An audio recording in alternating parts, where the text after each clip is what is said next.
Et on poursuit ce journal avec une figure que vous commencez à bien connaître sur Védia grâce à son émission Épistème et sa version pour les enfants EpiKids.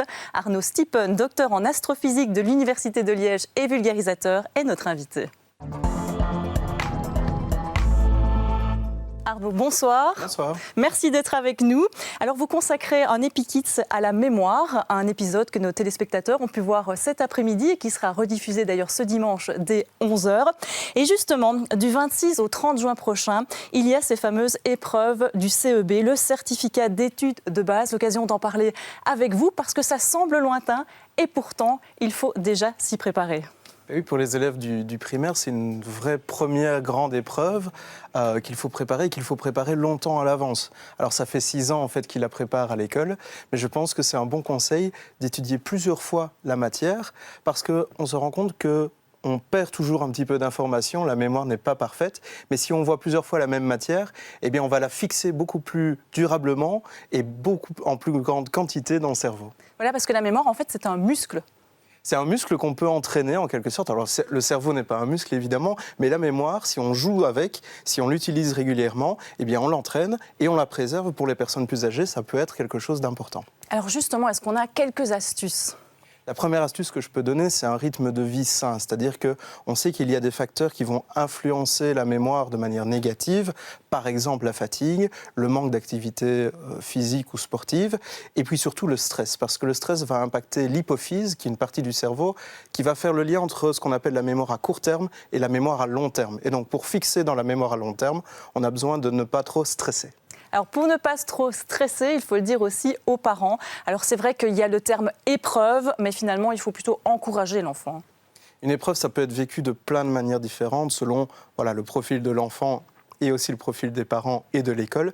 Mais c'est vrai qu'il faut les encourager, les accompagner et essayer de ne pas reporter son propre stress de parents sur ses enfants. Ça ne les aidera pas du tout. Alors, est-ce qu'il y a des petits jeux ? Est-ce que ce qu'on propose parfois dans les journaux en ce moment, il y a des épreuves qui sont possibles de revoir ? Est-ce que c'est une bonne idée ? C'est une excellente idée. Donc, comme je le disais, la mémoire, bien plus on l'entraîne, plus elle est efficace. Et puis, ces jeux vont aussi permettre à l'enfant de se placer dans la situation de l'examen du CEB. Et donc, le jour J, d'être un petit peu moins stressé et plus efficace.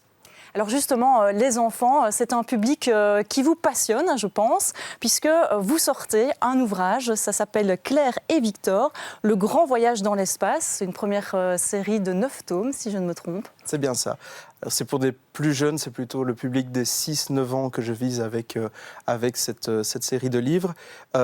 J'ai donc contacté une illustratrice tilfoise qui s'appelle Lila Matagne, qui fait des dessins à l'acrylique absolument magnifiques. Et puis, moi, je suis le garant de la vérité, en quelque sorte, astrophysique. Elle fait des dessins qui sont très poétiques. On a mélangé ces deux univers pour donner une histoire qu'on espère intéressante, que les enfants auront envie de suivre, et dans laquelle ils vont apprendre des choses sur les planètes de notre système solaire. Alors, j'imagine que c'est un thème qui n'a pas été choisi par hasard.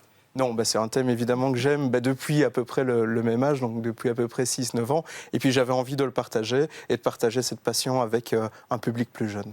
Alors justement, l'importance de vulgariser à l'heure actuelle justement dans les médias.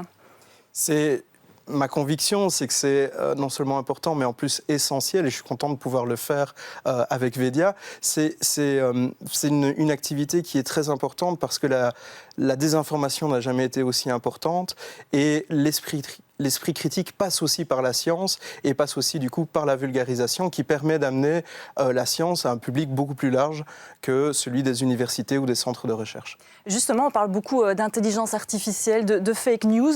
Ça, en tant que vulgarisateur, c'est important de refaire peut-être le point par rapport à tout ça ? Je pense que l'intelligence artificielle, vous savez, c'est un outil. C'est comme tous les outils. Si vous utilisez un marteau, moi, je vais sans doute me cogner les doigts. Et puis, à la fin de la journée d'avoir utilisé le marteau, je vais un peu moins me cogner. Tout ça pour dire qu'un outil, ça dépend de comment on va l'utiliser. L'intelligence artificielle va sans doute apporter des dégâts. Il ne faut pas le nier, mais elle va aussi permettre des révolutions très positives dans le quotidien de tout le monde. Et comment l'utiliser alors ? Il faut justement l'utiliser avec discernement, c'est-à-dire ne peut-être pas remplacer des métiers par l'intelligence artificielle, mais utiliser l'intelligence artificielle pour permettre à certaines parties un peu plus pénibles de certains métiers d'être facilitées. Voire, c'est le cas, on le voit en médecine, utiliser l'intelligence artificielle comme un premier filtre, par exemple pour la détection de cancer.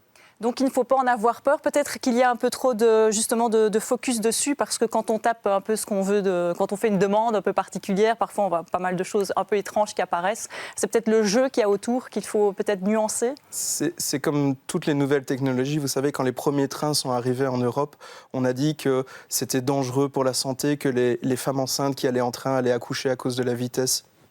Juste en prenant le train. Bon, on sait que ce n'est pas du tout le cas. Il y a toujours cette vague un petit peu de peur panique à l'arrivée d'une nouvelle technologie qui va s'implanter, qui va transformer notre monde, c'est vrai, mais on l'espère de manière positive. Mais on se réjouit en tout cas quand vous nous l'expliquez. Alors justement, avec les enfants, EpiKids, vos retours des écoles, s'ils sont positifs, j'imagine? Alors des retours très positifs, déjà parce qu'on fait participer les enfants des écoles dans l'émission, c'est-à-dire qu'ils répondent aux questions qu'on pose dans l'émission, et leurs réponses sont très surprenantes parce que souvent très justes, et puis avec parfois quelques préconceptions qui sont un petit peu, je ne vais pas dire à corriger, mais en tout cas à raffiner. C'est vraiment un plaisir de pouvoir travailler avec les enfants, oui. Eh bien, on vous invite en tout cas à voir cette émission. Elle est rediffusée donc ce dimanche dès 11h. Vous la verrez aussi sur le site internet de Vedia et sur YouTube. Arnaud Stipend, merci.